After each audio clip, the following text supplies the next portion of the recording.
तिवारी, दरअसल सवाल एक और ये भी है कि भाई अगर बाड़ेबंदी हो भी गई 450 किलोमीटर की, तो नए बांग्लादेशी घुसपैठिए नहीं आएंगे ना। जो एग्जिस्टिंग है, जो ऑलरेडी घुसे हुए हैं, और कब से घुसे हुए हैं, मनमोहन सिंह के जमाने से। श्री प्रकाश जायसवाल कह रहे थे कि 1 करोड़ 20 लाख हैं, फिर भारत सरकार ने 2016 में कहा कि 2 करोड़ है।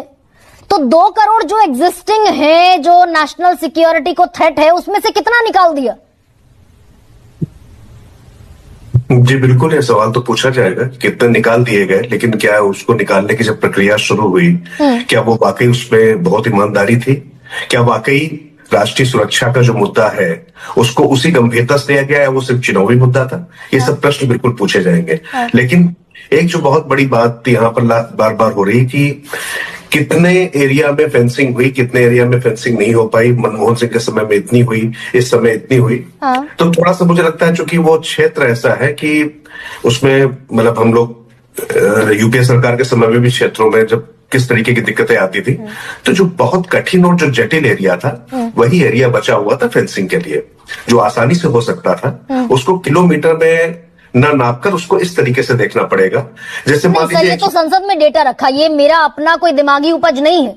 ये देश के गृह मंत्री ने मार्च के महीने में इमिग्रेशन बिल जिस दिन पास हुआ, उस दिन अमित शाह ने डेटा रखा कि 2216 किलोमीटर की हमारी सीमा है बांग्लादेश से, बंगाल की सटती है 1600 कुछ किलोमीटर हो गया, 450 किलोमीटर बचा है, जमीन नहीं दी जा रही।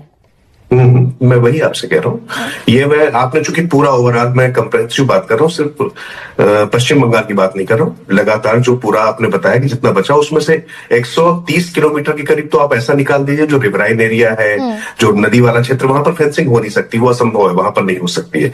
पहले तो उसको निकाल दीजिए। और इसके बाद मैं फिर कह रहा हूँ कि कई जगह पर बांग्लादेश की तरफ से आपत्ति होती है कि 1700 मीटर वाला जो एक क्लॉज है कि वहां पर उनकी तरफ से आपत्ति होती, वहां पर भी निर्माण रुकता है। और आपका जो कोविड का जो 3 साल का दौर रहा है, उस दौरान गति धीमी हुई। अगर ओवरऑल आप देखेंगे तो निश्चित तौर पर 2014 के बाद बजट बढ़ा और ये सब काम करने की कोशिश की गई।